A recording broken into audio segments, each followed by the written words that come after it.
Okay, let's call the meeting to order. Minutes and reports received and filed? None.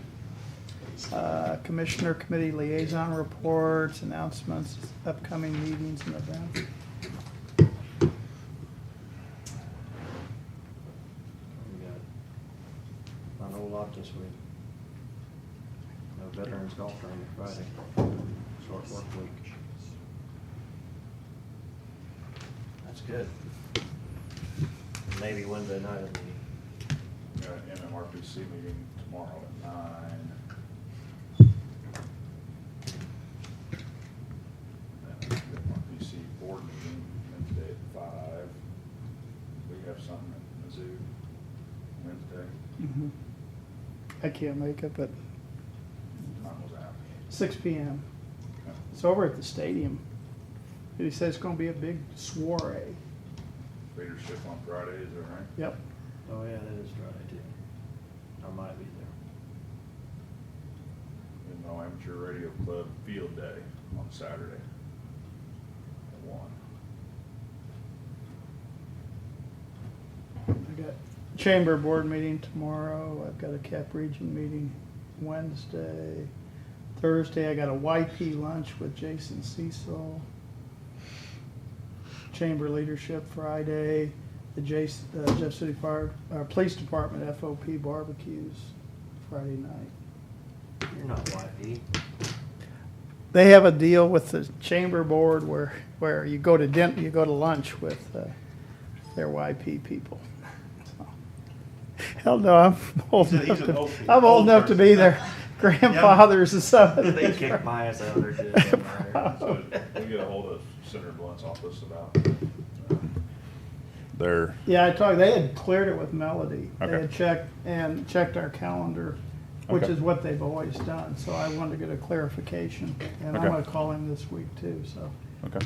but yeah, they had put it on our calendar here. So Okay. That's Yeah. fine. yeah.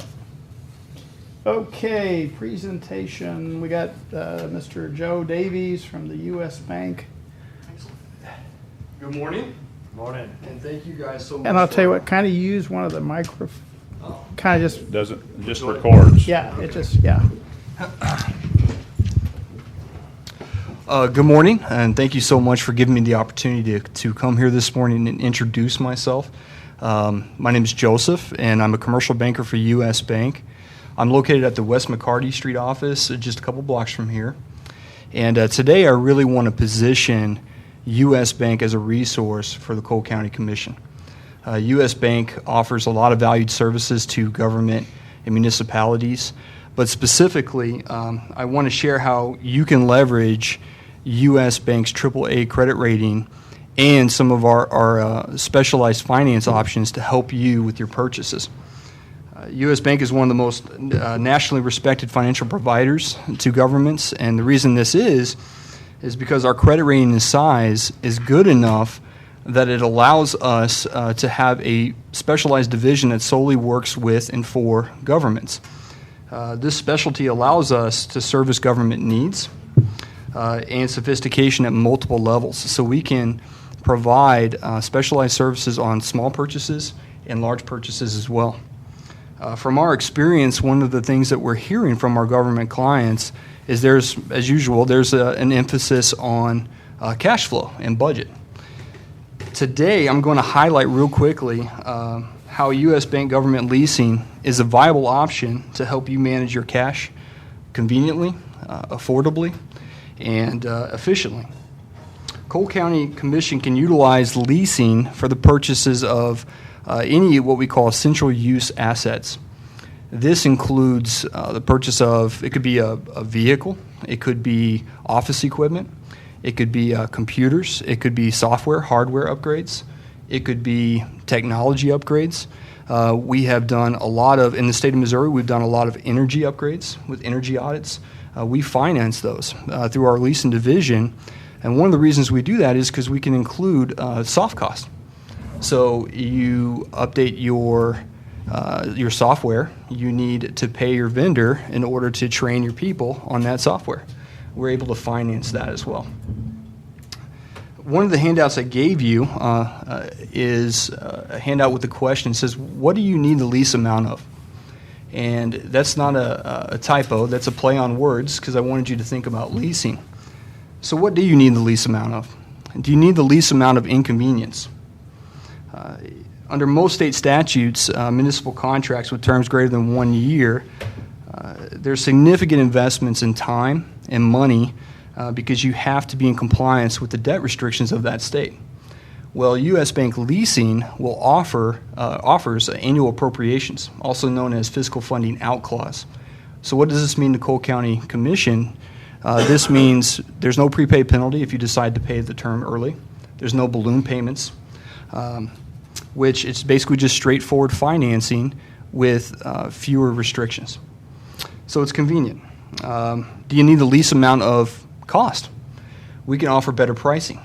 We offer better pricing because the interest rate on these leases are exempt from federal taxation. And so U.S. Bank is able to forward that savings onto Cole County Commission because we're not paying on that taxation. And so what this means to you is you're going to get a lower cost of funding compared to your typical commercial financing. Also a thing to consider is with your municipal bonds, often the advantage you get in that rate difference is offset by the expense of legal and administrative costs. So it's another reason to consider leasing. Leasing does not require a bond election or the long-term administration of a bond. So again, it's going to save you cost and time. It's easy. A lot of us have done mortgages, or maybe you've experienced some loan application processes. So, do you need the least amount of process? And we can offer an easy process. For any project requests for $250,000 or less, we actually will do a one-page application process, and oftentimes we don't ask for financials. And in that process, we can usually get you a response in less than 24 hours. So we make it very, very easy. For the larger requests, over $250,000 or multi-million-dollar requests, we will hold your hand. We put a team around you in that process, and our goal is to make sure that you have the best experience with U.S. Bank through that process. Do you need the least amount of strain on cash? We offer flexibility. Our goal really is to partner with you in a way where we can bring something to the table and make sure that your debt obligations are aligned with your cash budget goals. We use leasing as one tool in our tool belt to do that. Basically, low-cost funding provides greater flexibility by allowing you to have more cash on hand and allocate your cash resources back into your budget or possibly into a deposit account for a greater rate of return. So another great benefit. And lastly, the thing I wanted to share with you is do you need the least amount of headache? I am a local relationship manager here in Jefferson City. My family live and serve here in Jefferson City or around Jefferson City, and so you get that local representation. Again, you get a specialized division that is assigned to you, and for any needs that you need outside of normal operating hours, we have a direct, dedicated 24-hour commercial service line, as well as online banking as well. So one of the things I did for you folks this morning was I gave out a proposal for the funding of Access Control Solutions. I attended the open bid 4 or 5 weeks ago. I think it was bid number 201521. And I put together a proposal example based on that bid. The dollar amount there is a range of what was discussed in that meeting. But my team and I are available to discuss with you that proposal further, or maybe you have another project that's coming up that you would like for us to partner with you on or give you some options on. So it's my hope that you consider U.S. Bank as you guys manage your budget and think of purchases in the future. And that's all I wanted to come and share with you this morning. So I got a question. So I don't know that I'm too interested in this turnkey access proposal, but sometimes we do neighborhood improvement districts or whatnot, where we have to come up with those funds ahead of time or some type of bonding or whatever? I mean, I'm not sure if you're aware of these NIDs, where we actually get a petition from a neighborhood or whatnot to upgrade a road, and then we basically fund that, and then we,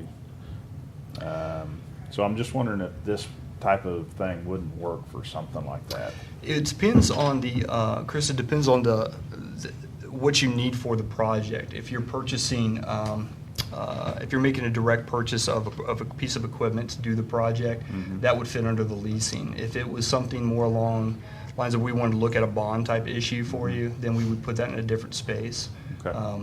What I'm finding is I'm talking to governments, and I'm on a team we have a government team that specializes across the state, and I've attended multiple meetings and conferences with them. And what I'm finding is they don't know much about our leasing option.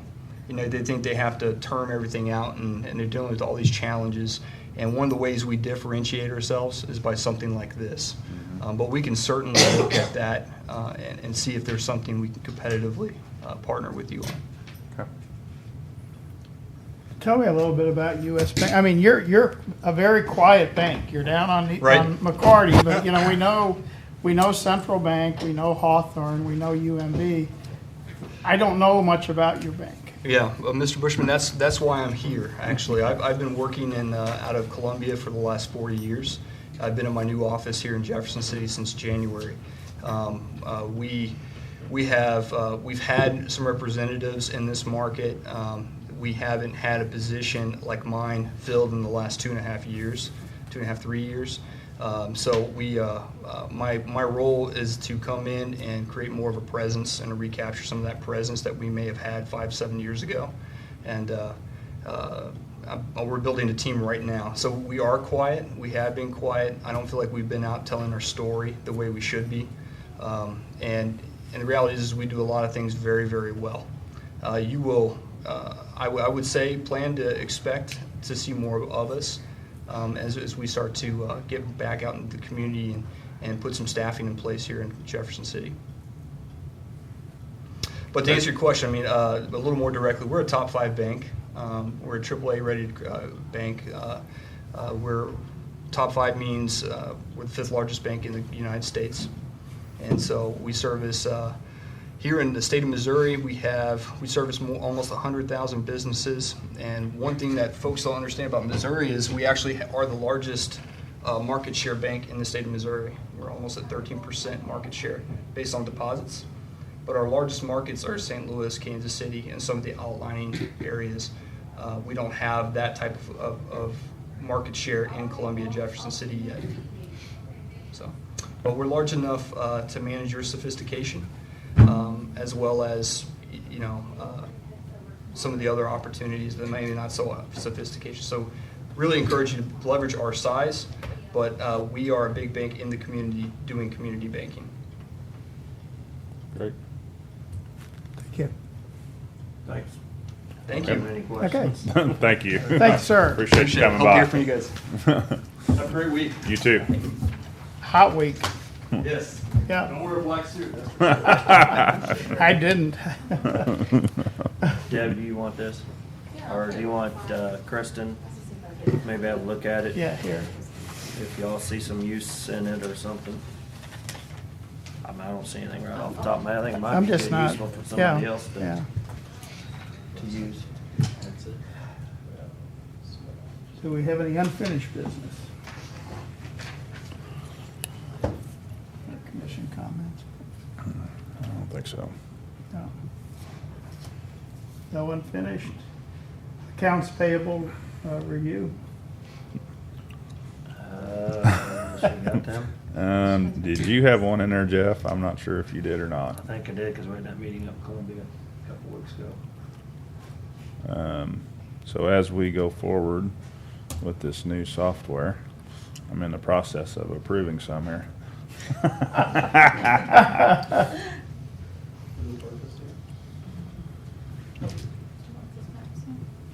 Yeah, thank you.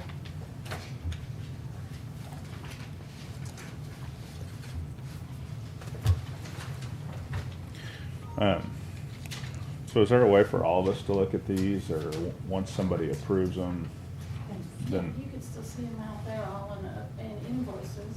I can, if you want for accounts payable, I could run a report each time or put a report out there for you guys to see, in the report profile.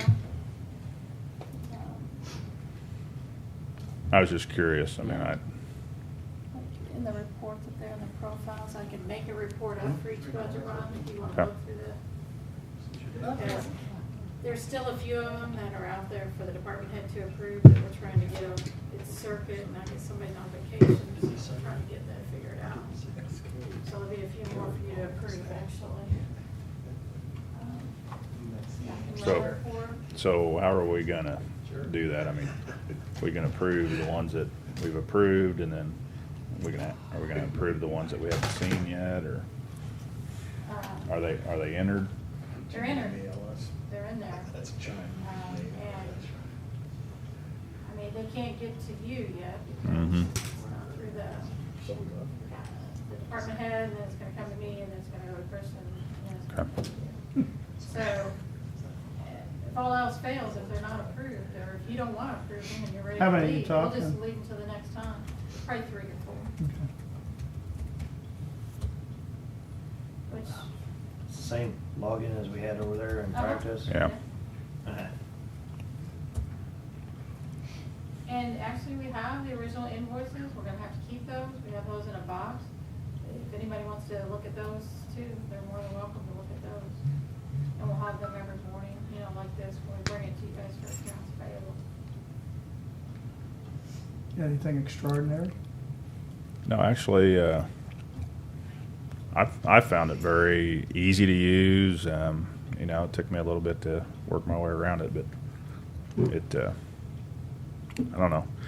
I thought it was really convenient and handy, and it got through them pretty quick, just because everybody that put a good description on that invoice, you could just see it right there, and what it was for, what the amount was, and so you didn't really have to dig into the attachment to actually see what, you could go view the bill because it was scanned in if you wanted to, but most of them you didn't need to do that because the description was good with the amount. So And the people are getting better, some of them are new to this, so they're not even used to it. Some of them had the wrong invoice attached to the wrong bill that they want to pay, so, you had to dig into all of them. But, You can spend whatever you want to put a good description. yeah, the description helps, and the description, since we're not sending anything back to the vendor, the description is key to making sure that vendor gets it to the right account. We can have multiple accounts with any one vendor, but if they don't get it to the right account number, then somebody's account won't get credit for that check. So, I hadn't decompressed, mine is still decompressing. Guess I should have done that before we got in there. you want to look at them before we approve it, or? If you had a chance to look at them, Ray, did you look at them, Sam? No. Because if I got one in there, then I can't. Well, Who's going to take my word for it? yeah. Chris, old buddy, old pal. Big check for Sam Bushman too. No. I didn't see that. No. Just teasing. I usually Debbie usually catches any of them that we need to look at anyway. Yeah. So I move we approve accounts payable. Second. All in favor? Aye. Aye. Abstain. Okay. Okay, GIS website upgrade discussion. All right. Well, the reason I've come is because it's been a while since our website has been our GIS website's been upgraded. Our website was created late 2009, early 2010, and it's on the Silverlight. It's a Silverlight application. And over the last year or so, I've been having some issues start coming up. And just recently, Google has decided that their Chrome browser is no longer going to support Silverlight. So I've got kind of a cheat that I use on mine, but even that's not gonna work after, I think they said September of this year. So I've been getting calls from people that are having problems, and there's also has been some problems with Internet Explorer 11. I've had some issues with a security update that has been causing issues with our Silverlight website. The other issues are that it's just not a mobile responsive website. You can only use it on your PC, pretty much. So our developer that developed our website did a really good job, and it's very functional for in the office. It was until all these issues started popping up. But he's redeveloped in an HTML5, which is a more responsive platform. So he has an upgrade available for $6,000. Half of it would be county and half of it would be city, so our part would be $3,000. So I just wanted to kind of show you, Is it 8,000? it'd be $3,000. It's $6,000 total, so our half will be $3,000. So I just wanted to show you, and I'm going to show you on this website, because this website will let me show you what it looks like in different types of mobile devices. Okay. So let's see. I just found this morning. So this is the website. Then it has the same splash screen that our public people see. It's a lot cleaner, a lot less buttons and stuff that people have to kind of sift through. Has the same functionality. So it does this, the way they have theirs set up, this one has a lot of things that you can search by, but I'm going to do address just because this is what I found earlier. So it has the same like drop down here.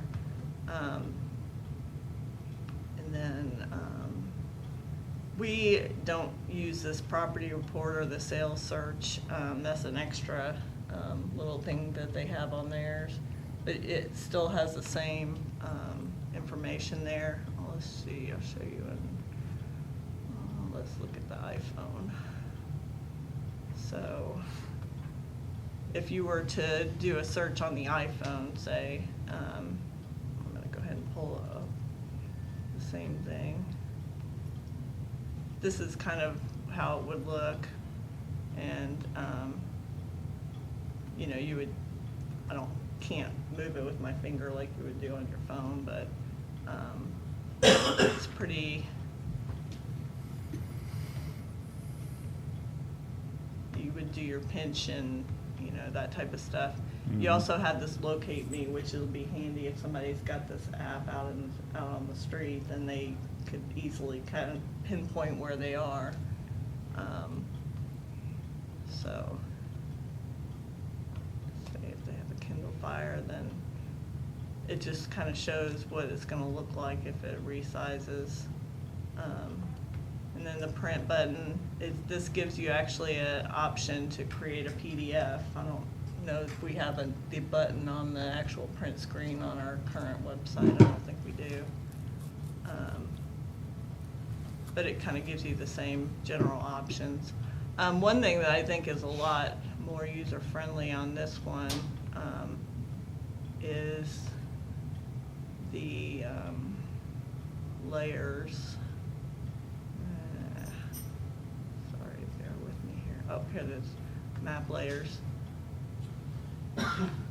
I think it's a lot easier to turn them on and off than it is on our current website. You have to kind of hunt for things on our website now. So. Is this a Silverlight platform? No, this is HTML5, so it's Okay. cross-browser. So we're going away from Silverlight Yeah, completely? that's the thing. We just need to totally get away from Silverlight. Greg down at the city kind of was talking about wanting to maybe leave the Silverlight site up for a little while until people kind of get used to the new one. I mean, we have a mobile site out there right now, but it doesn't have the information, doesn't have the tools that this site has. that this version has. So what about an app? Well, this is it doesn't have an actual app. This is Okay. actually just a responsive web design to where it will work in different situations. Okay. So, and I mean, this is the best thing that we've found so far to replace our current website with. And we've had really good luck with Brad as far as him being responsive to changes and things like that that we want.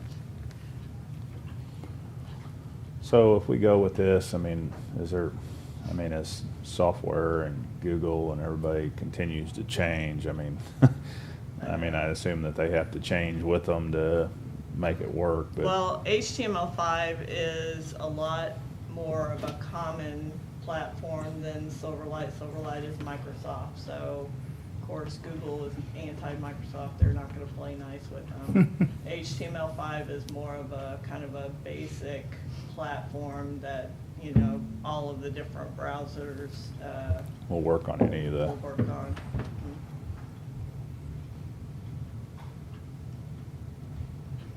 And that's just, you know, this Silverlight thing is like a lot of the other things that Dale and I have seen down there. It's like, you know, you get a program built on a certain platform like Silverlight or Java or something, and then some computer, one of the browsers decides to make a change, and then it messes up your programs. That's probably one of the biggest things that we have to deal with. We're probably fortunate, we got 7, 8 years out of. Mhm, exactly. Yeah. Yeah, and, you know, as fast as technology grows, you know. And I think, you know, if we want to do some smaller, like more focused applications, we could definitely create an app for those. But just as far as the amount of functionality that we need for our website, we have a lot of functionality on our website compared to, you know, what you would find in an app generally. I mean, we have the search, we have pulling up the photos, we have, you know, being able to measure and draw on the map. So what tools does this platform, I mean, is it similar? Yeah, it's got the community information.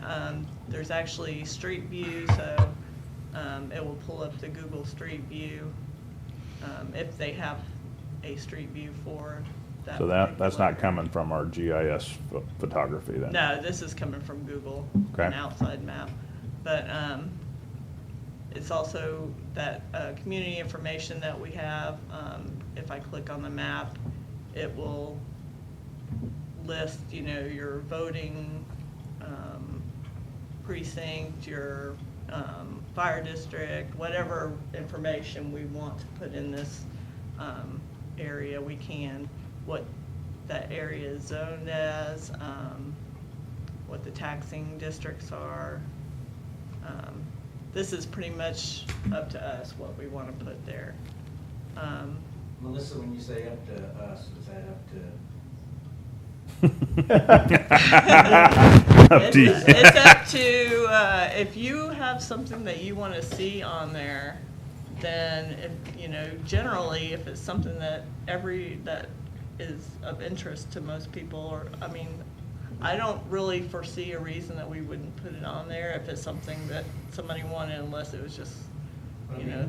who actually controls the content of the GIS? Does the city or the county or We the both commission do. or the We both council do. or- We both do. We have a GIS steering committee, which hasn't met for a while.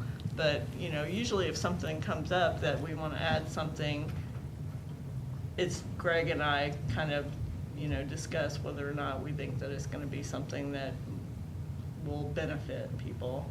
And then it gets put on there. I mean, I can't remember anything that we haven't put on there for, if it was something that was, you know, I mean, ultimately, I think the commissioners would be the final word, but I mean, usually the city and county pretty much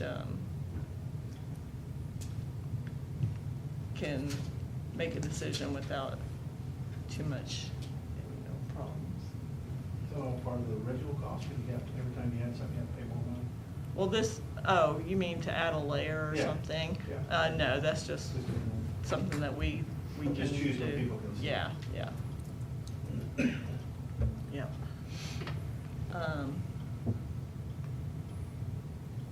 Yeah, so, I mean, you've still got your bookmarks and you can, this is something that, all of these things are things we have now. I don't know, how much people use everything. And, I mean, there's some things that I don't think that people even use.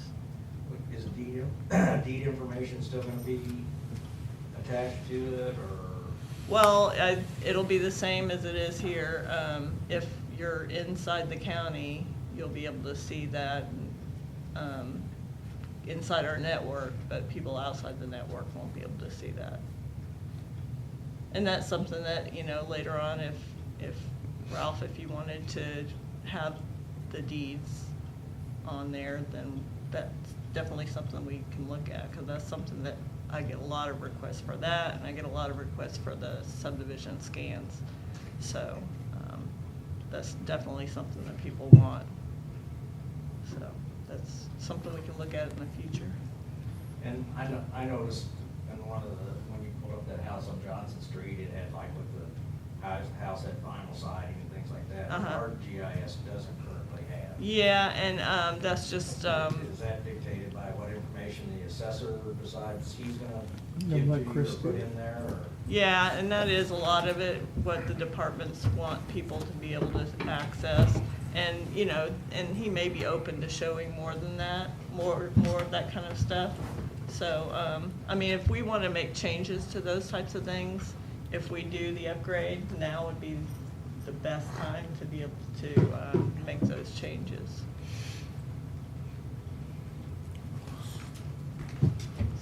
So I know I use that quite a bit. I mean, I wish it was more like Google Earth or whatever and showing you close to real time.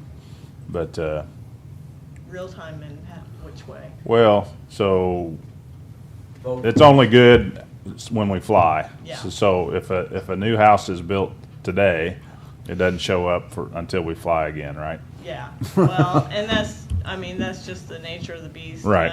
Google, they have a big team that flies a lot, Sure. but then again, there's this lone leaf on, so you Right. aren't gonna be able to see all the buildings, and that's really the reason that one of the main reasons we fly, so we can catch those buildings that are being built Right. and changes. And that's fine. I mean, I just, I use it, and I'll plot things in there, and I use the measure and draw to calculate area of a lot or area of a house or whatever. And so,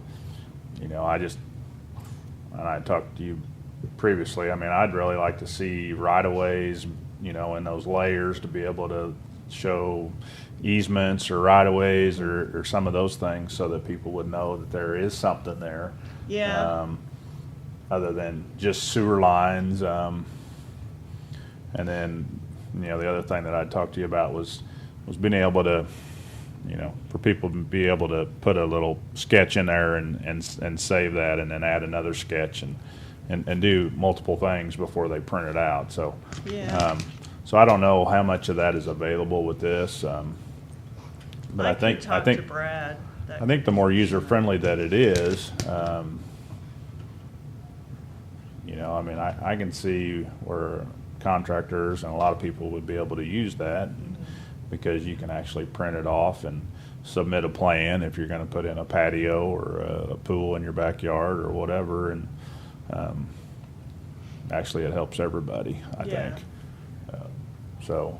Well, and as far as the right-of-way and stuff like that, the right-of-way layer we have, the right-of-way that we maintain, the assessor's office does, it is basically a right-of-way width, so it just tells you how wide a street is.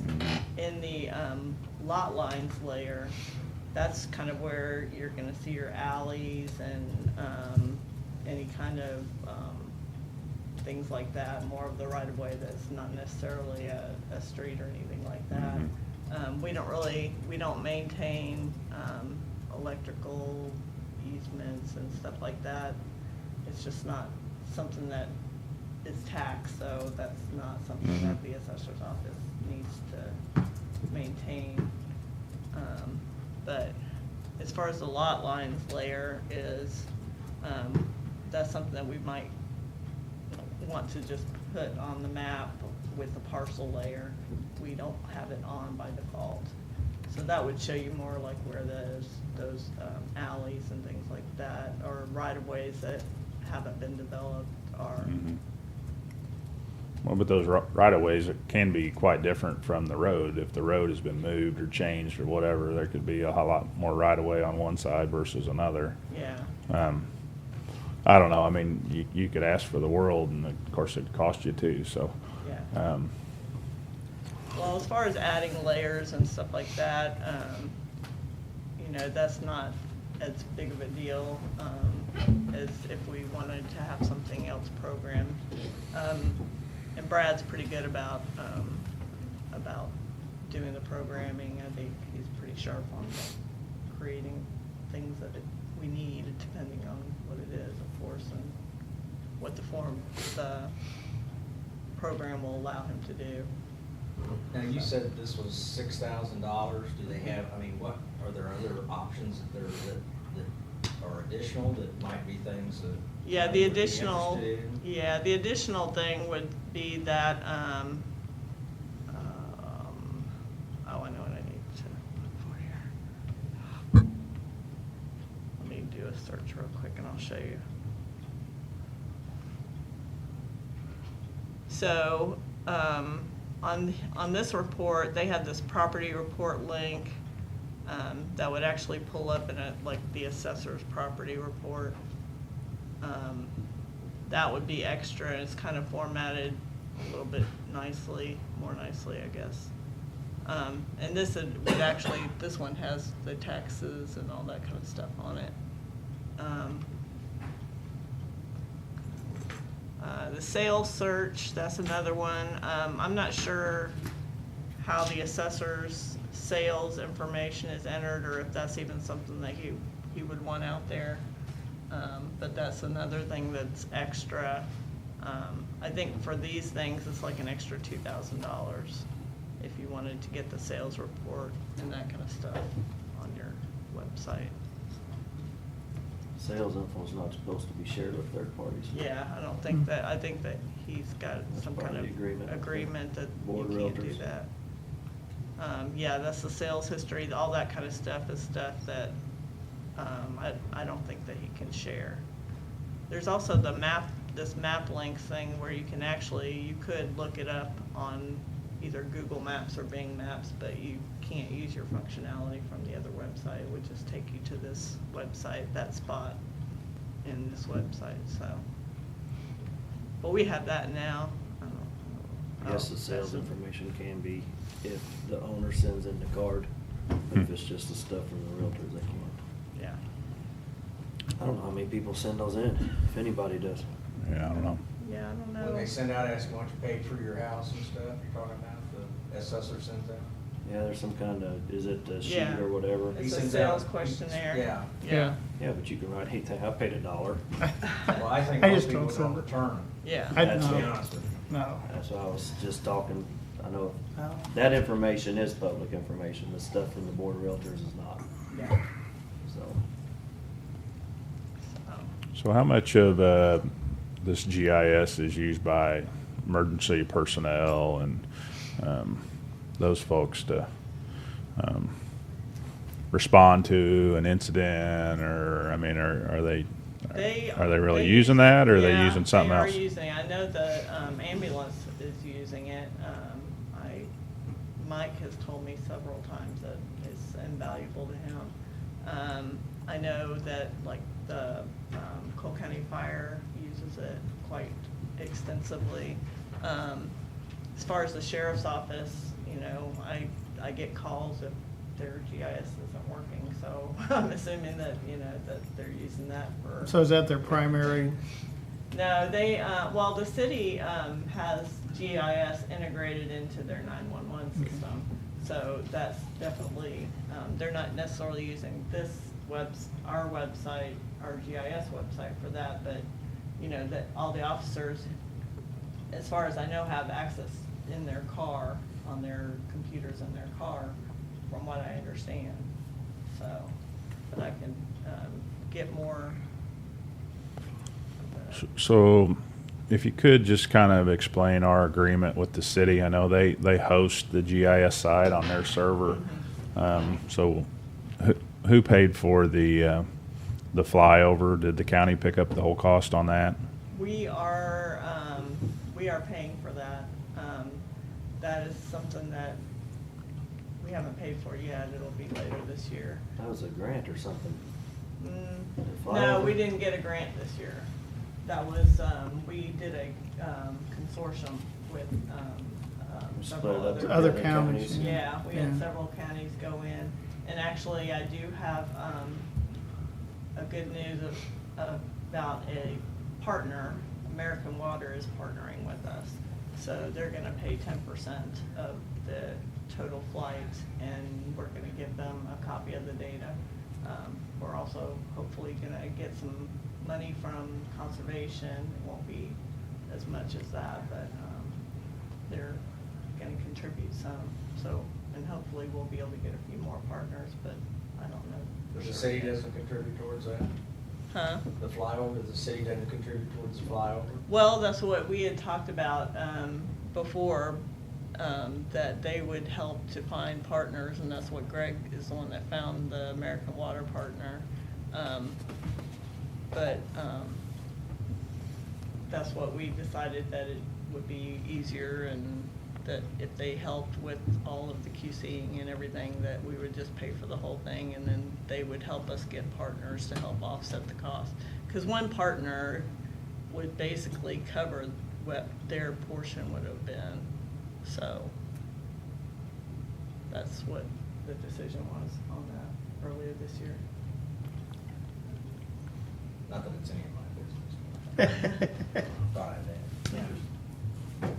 So they just host it on theirs. I mean, that's Yeah. that's kind of They- their end of the Yeah, they the have a agreement. server that they keep, we have all of our data is in something called ArcSDE.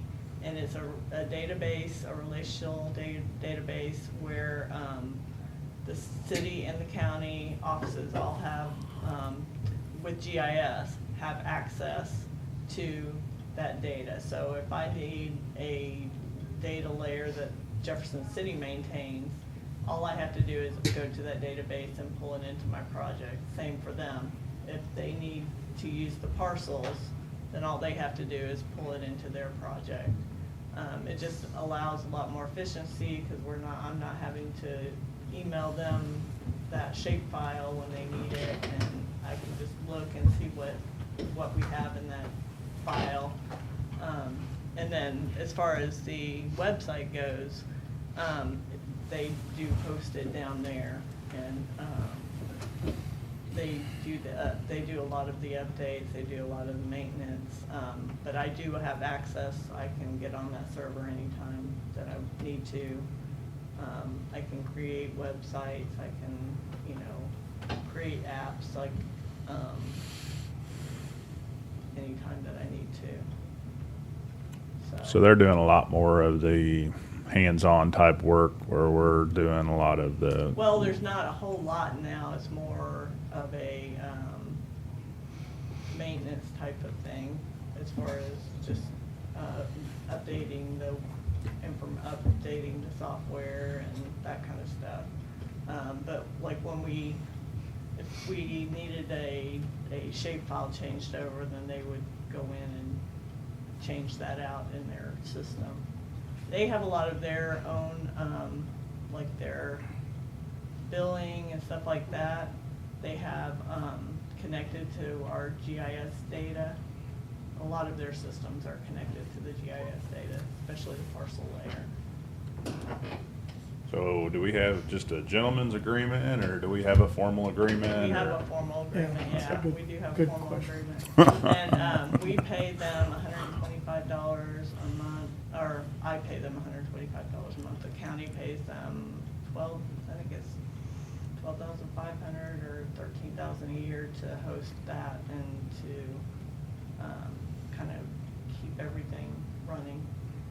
So, Okay. but we do still have the Midmo GIS committee that, we're meeting quarterly. We really haven't had anything to discuss, so we haven't met recently. We need to. Because Greg said that I think Holt Summit would like to join our Midmo GIS and have their data out there. So, and we've also had one of the, I think it's Wardsville or St. Martin's, one got zoning, and they would like us to host that data too. So those are things that we would want to probably discuss, and especially like fees, if we were going to charge them to host their data and that kind of stuff. Okay. Well, I'm good with moving forward with taking it to an HTML5. I think that's, anything that's more mobile friendly that people are going to use. I mean, there's no point in having stuff that Yeah. when people are 50% of the searches are coming from a mobile device, and then you can't hardly use it. I mean, I think I've used it on my mobile device, so, but it's not as responsive. But anyway, Nice to ask the city to give us some money for it. Well, and just for some perspective, when we first got our Silverlight website, the cost was $13,000. So, I mean, we're getting the upgrade for about half the price of what we paid originally. So, actually less than half the price. So, there's no other costs associated with it. I mean, just flat $6,000 Yeah. split evenly. yeah. Where's the money coming from? That would be the question. This So, isn't something I I mean, budgeted is it something that for. we can't wait to put on next year's budget? Or do we have money in there? Is it something that's gotta be done now, or? Well, I mean, as far as the fact that the Google isn't going to support it, and the issues with Internet Explorer, I would like to see it happen sooner rather than later. But We use that. I've been telling people just to go to Internet Explorer, but We use GIS a lot in our office, and I can pay that out of my tax maintenance fund. $3,000 is. I know it's not much, but I'm the same person that says $2 isn't much either. yeah. So, I'm just, Understood. Yeah, and I would have waited till next year if all this. There you stuff go. with the Ask Google OV had- for the money. You got it. Just send me, can you send me an invoice or something? Yeah, I'll get with 'Cause it is Greg, pennies. and we'll have Yeah. to. I'd like to get it done, but Yeah, I'll get with Greg I and. think we gotta treat ourselves all where we're that. gonna treat everybody else, cause if they Can can you set want it more so that money, it doesn't we're work gonna on say, Jeff's well, computer? On Jeff's computer? Yeah, so Jeff can't get access to it. Oh, I might be able to do that. Blocking. Yeah, I'll block his IP address. tough crowd. Yeah. No more meetings on Mondays if you are gonna be this way. I mean, I'm fine with going ahead, and personally, I don't think you should be paying for it out of yours, but if you're gonna volunteer to do it, Larry, I appreciate it. I've got funds in my tax maintenance fund, and I can use it for things we use in our office, so. Okay. Thank you. Thank you. Great, all right. Okay. Well, you have any other questions, and I'll try and answer them. Yep. No, I'd like to help the clerk, good. but we don't do anything with voting machines, so. Wow. There's a few more zeros on that one though. And another, well, no, there wasn't another I comment, was don't there? know. I don't know. If they don't, I don't think they have to if he's gonna pay. Don't have to vote on No motion. We can make one to go ahead and proceed with it. That way we've got some kind of action, so. We find the, You can spend that money out of your maintenance fund as you see fit, right? For True, collector but- stuff. But I think it's, for me personally, I think it'd be good if you all Vote on it. vote on it. I'll make the motion, we go ahead and make the changes to the GIS system with, what did you call it, Melissa, The HTML5. them? I know Silverlight because it comes up Yeah, every time yeah. when we're doing the other one, and so I'm not. I'll second. All in favor? Aye. I think that's beneficial because y'all do have a contract with the city for the, Yeah, yeah. so. How you feeling? You better? I feel a lot better, I just, my cough is not gone yet, so still taking breathing treatments for that.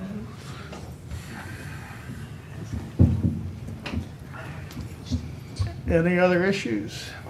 I have one that's not on the agenda, and I just want y'all to think about this, but because of our voting equipment is so expensive, and you know, when we have elections, we charge the municipalities and those a fee or a rental fee for our equipment. And, you know, I just want y'all to think about it, maybe we should start putting some of those fees into a fund for replacement equipment instead of putting them in general revenue. That way, in a few years when we have to buy equipment, we would have some kind of money there, maybe 25, 30,000. It's really whatever y'all think, but you know, we have 4 elections next year, and we may have one yet this year. And, you know, if you put $3,000 or $4,000 in at a time, it isn't a lot, but it might help in the overall picture of it. It's really whatever you all think. Are we limited by statute or whatever as to how much we charge for those machines, or?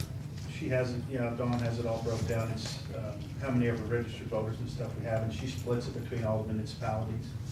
Like the, you know, the federal election coming up in March, we looked back to see what we charged them for rental on our equipment was $11,000, which I guess just goes back into general revenue, which I was thinking, you know, since we have to get new equipment eventually, maybe we should take that 11,000, kind of put it in an account, let it sit there, but then, you know, instead of having to come up with $200,000 all at one time for new equipment, if we had some set back, it would probably make it a little bit easier, but it's really whatever you all want to do. It was just a thought. You know, but we do charge whoever has the election, whether, you know, the school. They're talking what, November, but that would just be, The school has the election, and Yeah. see, we rent them the equipment and everything. We don't Yeah. have to pay for rental. It wouldn't be like the federal one, I wouldn't think, because it's more of a voter turnout thing. It's just a thought, you know, can push it I around. need to talk to Debbie and Kristen about that, set up the fund. I don't disagree with having some money rattled for that kind of stuff. Same with our maintenance and buildings and stuff, because you know it's coming at some point. Right, and we're already collecting it, so I mean, we can just put it in that fund, it would be there when we get ready. One of the things that that I find that all government doesn't do very well is that we buy things on a one-time cost, and we don't ever figure out what our cost per usage or based on the life cycle of that equipment. And you know, so even though maybe we're paying ourselves a rental fee, our rental fees are probably way off, would be my guess, because that you have to figure out what the life cycle is. You have to figure out what the repairs and the maintenance costs are, and all that comes back into how long that machine's going to last. And it's not about how many voters vote. It's usually about how long it's going to last, just or go outdated, or, you know, what is the life cycle of it. And I mean, yeah, if you had a couple 100,000 votes going through a machine, of course it's going to wear out quicker, but so there's a lot of variables there. But I just find that we don't recoup our costs because we don't look at equipment with a life cycle. We look at it as a capital expenditure, and then once we paid for it, it goes away. We look at what our labor and our repair costs are, and we forget about what we spent to buy that. And all that needs to be lumped together to figure out a rental cost. I mean, I think the equipment we currently have was a grant from the federal Mhm. government. Back when the Hobble thing came out, but, you know, she has a firm that she uses, and it's based on however many voters are within that jurisdiction. You know, like, I think the Monotol School in California, we have one voter in our Mhm. county that, and then we just charge them $1 or $2, whatever the cost of the election is. Each one has to pay their own little part. Hmm. You know, it just, I guess it just, she collects it all, and it goes into general revenue, and we even ran our netbooks, you know, they have to pay for the netbooks and the Mhm. stuff too, so. I was just thinking that it would be nice to have it into like a little fund, when we know we have to have, at least we have a little bit in there, it's not a lot of money. Mhm. It's a little bit, but Otherwise, we get spent somewhere else that we're collecting for that replacement. Yeah, I'm with Jeff. I don't mind having the money to go purchase new stuff, but as we look at those things, the new stuff's going to be a whole lot more expensive than the old stuff was, and you know, and the $11,000, you know, if we only have one election a year, I mean, what do we spend in getting all those things programmed and stuff for just that one election? I mean, are we really? Now, the total cost on that was like 90,000. Okay, so just 11,000 just around on the equipment. Sure. There were still ballots, and I believe Mhm. the city had an issue on it, so the federal government paid 75%, the city paid 25%, but the whole cost of the election was like 90. Right. So they paid that. Mhm. So, no, Yeah, you're I'd gonna like- be busy next year, aren't you? Yes. There, two elections run at the same time, ballots coming in, absentee balloting at the same time, yeah. no, I think it's a good idea. You know, maybe it needs to even be more than $11,000 an election. I don't know. Because we're probably looking at 2 years before we got to replace equipment. Be my guess. I guess that's the only election the federal government pays for is the presidential primary. Mhm. They don't pay for any others. Yeah, we get the bill on those, huh? Yeah, we got, well, it's still on. If you have something on the ballot. Yeah. So. All right, I just wanted to bring that up, so I don't know. what y'all think Thanks. about that. Yep. Nope. I'd talk Talk to and see if we Kristen, can yeah. Set up the fund Yeah. and talk to Debbie when that comes in. I guess it just goes straight to general revenue. Comes into us, and then she, Dawn takes it to, yeah, I guess it goes upstairs, and she tells them what account to put it in. Because she has it all broke out in different stuff. That'd probably be a budget time thing to look at It'd be a too. good time to look at it then, especially. Okay, I'll talk to Kristen. Because I'm sure that's probably offsets some of your budget a little bit as far as income coming in, I would imagine. Thank you. Thanks, Steve. Anything else, Larry? Any other? You got anything? Nope, we're on the agenda for tomorrow then at, what, noon? Noon? Yeah. Mhm. Okay, that's for sure, or do we know? Yes. Okay. Oh, you talked to Joe? I have not. Okay. But I sent her a message, so. All right, so just plan on it unless we do Okay, different. yeah. Okay, Okay. move we recess until 4:30. I guess I'll second. All in favor? Aye. Yeah, I'll get all that together.